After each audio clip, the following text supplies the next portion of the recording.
تو اسے سیڑھی پر ایک فقیر ملا بیٹھا ہوا جو ہاتھ پاؤں سے معذور تھا، پاؤں بھی نہیں ہاتھ بھی نہیں، کمانے کا کوئی ذریعہ نہیں، اور اسلام میں بھیک مانگنا ناجائز و حرام ہے، لیکن اگر تمہارے پاس کوئی مجبوری ہو تو تم مانگ سکتے ہو۔ تو بندہ مجبور تھا، بیٹھا ہے مسجد کی چوکھٹ پہ۔ انگریز کو اس کی حالت پہ رحم آیا، کچھ پیسہ نکال کے بٹوے سے اس نے دیا۔ جب پیچھے بٹوا رکھنے لگا تو وہ بٹوا اس سے گر گیا اور اسے یہ محسوس ہوا کہ میں نے رکھ لیا ہے۔ لیکن جب وہ انگریز وہاں سے چلا گیا، اس فقیر کی نظر اس پہ پڑی۔ فقیر نے اس بٹوے کو اٹھایا، یہ سوچ کر کہ اگر میں نہیں اٹھاؤں گا تو کوئی اس کے ساتھ خیانت نہ کر لے، اس لیے کہ مہمان ہے، دوسرے ملک سے آیا ہے گھومنے کے لیے، کسی پریشانی میں مبتلا نہ ہو جائے۔ تو اس نے اپنا فرض سمجھ کے اسے رکھ لیا، روزانہ گھر پہ لے جاتا، روزانہ گھر سے لے کے آتا۔ کئی دن ہو گئے، لوگوں کو دیکھتا رہتا، لیکن کوئی بندہ نہیں ملا جو اس بٹوے کا مالک ہو۔ تو لوگوں کو دیکھتا رہا، کئی دن ہو گئے۔ ایک دن اسے وہی انگریز نظر آیا، اس نے اسے بلایا، فرمایا انگریز یہ تیرا بٹوا ہے جو تو نے گرا دیا تھا۔ انگریز بھی اوپر سے نیچے دیکھنے لگا کہ پتہ نہیں کون سا بندہ ہے، ہاتھ پاؤں سے معذور ہے، رزق کے لیے کمائی کے لیے کوئی راستہ نہیں اس کے پاس، چاہتا تو وہ بٹوے کا پیسہ استعمال کر سکتا تھا۔ انگریز نے اسے پوچھا کہ تم نے اسے اپنے لیے خرچہ کیوں نہیں کیا، کیوں تم اس کے اپنے پاس سنبھال کے رکھنے لگے؟ تو فقیر کا جواب سنو، فقیر کہتا ہے تم اسے خرچہ کرنے کی بات کرتے، خدا کی قسم جب سے یہ مجھے ملا ہے نا میری راتوں کی نیند حرام ہو گئی ہے۔ انگریز کہتا ہے وہ کیوں؟ وہ فقیر کہتا ہے میرے آقا نے فرمایا جب تک کسی کے پاس کوئی امانت ہو، جب تک وہ اس کو دے نہ دے تب تک وہ اپنے ایمان پہ پختہ نہیں ہوتا، تب تک اسے ڈرنا چاہیے اپنے ایمان کے اوپر۔ وہ انگریز کہتا ہے تم معذور تھے، مجبور تھے، تم لے لیتے، استعمال کر لیتے، لیکن ذرا دیکھو نا جب کوئی بندہ ایمان والا ہوتا ہے نا،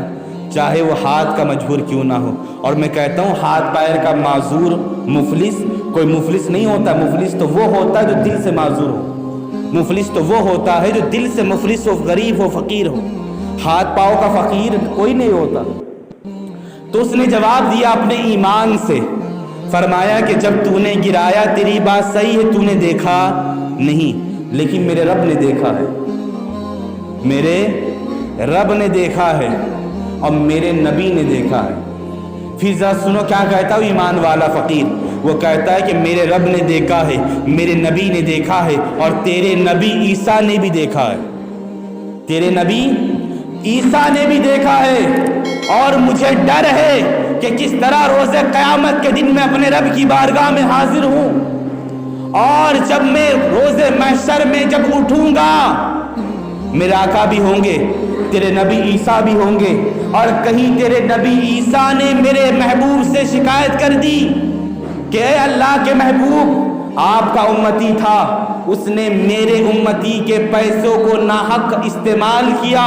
ناحق میرے امتی کے پیسوں پہ اپنا قبضہ کیا، تو کس طرح میں حضور کے سامنے آتا اور کس طرح میں اپنے پیارے آقا کو محشر کے دن رسوا کرتا۔ اس لیے کہ میرے نبی تو تمام نبیوں کے سردار ہے، تمام نبیوں کے انبیاء ہے،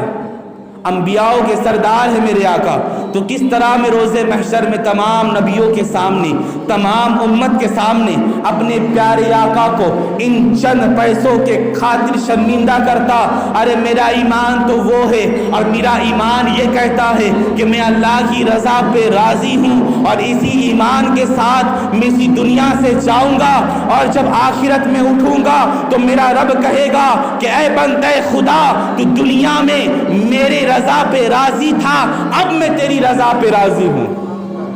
اس لیے کہ میرے آقا فرماتے ہیں کہ جو دنیا میں کم رزق پہ اللہ کی رضا پہ راضی ہو جائے، کسی بندے کو کم رزق ملتا ہو شکایت نہ کرتا ہو، اللہ کی رضا پہ وہ راضی ہو گیا، تو میرے پیارے آقا فرماتے روز قیامت کے دن جب اس کے نامہ اعمال تولے جائیں گے اور جب نیکیاں کم ہوں گی نا، گناہ زیادہ ہوں گے، تو رب فرمائے گا فرشتوں سے، فرشتوں جاؤ اسے جنت میں لے کے جاؤ۔ فرشتے کہیں گے اللہ اس کے گناہ زیادہ ہے، نیکیاں کم ہیں، تو کیوں اسے ہم جنت میں لے کے جائے؟ تو اللہ فرماتا ہے اے فرشتوں جب یہ دنیا میں تھا تو میرے کم رزق پہ راضی تھا، آج یہ آخرت کے دن میرے سامنے ہے تو میں اس کے کم نیکیوں پہ راضی ہوں، تو میں اس کے کم نیکیوں پہ راضی ہوں۔ تو مسلمانوں، نوجوانوں، اپنے ایمان کو پختہ کرو، نماز کی پابندی کرو، اس لیے کہ میرے آقا کی آنکھوں کی ٹھنڈک ہے، اور ان بے حیائیوں سے بچنے کی کوشش کرو۔ اور آپ کو بتا دوں ایک لاسٹ بات، جاتے جاتے آخری بات، اس لیے کہ کبھی کبھی میں اپنے والد صاحب کے پاس بیٹھتا ہوں نا تو مجھے نصیحتیں کرتے ہیں، اور اتنی حکمت والی نصیحتیں کرتے ہیں نا کہ انسان اگر ان باتوں کو سمجھ جائے تو اس کی زندگی کامیاب ہے۔ اور مجھے یاد ہے کہ جب میں دور طالب علم کے زمانے میں تھا، اور جب بھی میں آتا تھا نا، جب شب قدر کی رات ہو، شب برات کی رات ہو، شب معراج کی رات ہو، تو میرے والد گرامی گھر پہ الگ ہی مجلس جما لیتے، الگ ہی باتیں ہوتی دین کی، بس آخری بس سماعت کر لیں۔ لوگ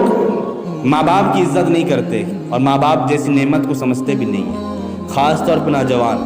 آج وہ زمانہ آیا ہے نا، میرے والد نے کچھ جملوں سے مجھے سمجھا دیا کہ آج کل کے بچوں کے حالات کیسے۔ میرے والد گرامی فرماتے ہیں کہ ایک شخص اپنے بیٹے کا رشتہ لے کے گیا لڑکی والوں کے گھر، لڑکے والوں کو لڑکی پسند آ گئی، لڑکی والوں کو لڑکا پسند آ گیا۔ لڑکی کے باپ نے دھیمی آواز میں لڑکے والوں سے کہا کہ اب ذرا لین دین کا معاملہ طے کر لیتے، کتنا آپ کو دینا ہے۔ تو دولہے کا باپ کہتا ہے کہ یہ بات تو بعد میں ہوگی، تو دولہے سے بعد میں لینے دینے کی بات کرنا، پہلے مجھے 5 لاکھ دے دے۔ اب لڑکی کا باپ کہتا ہے کہ تمہیں کیوں 5 لاکھ دوں، بیٹی تو دولہا لے کے جا رہا ہے تو میں سسرے کو کیوں دوں، بیٹے کے باپ کو پیسہ کیوں دوں؟ تو بیٹے کا باپ کہتا ہے کہ شادی کے بعد یہ تجھے تو باپ کہے گا،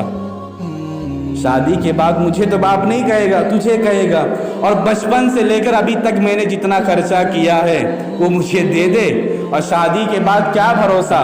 کہ تجھے باپ کہنے لگے اور ہمیں گھر سے نکال دے۔ تو اسی لیے میرا انکم،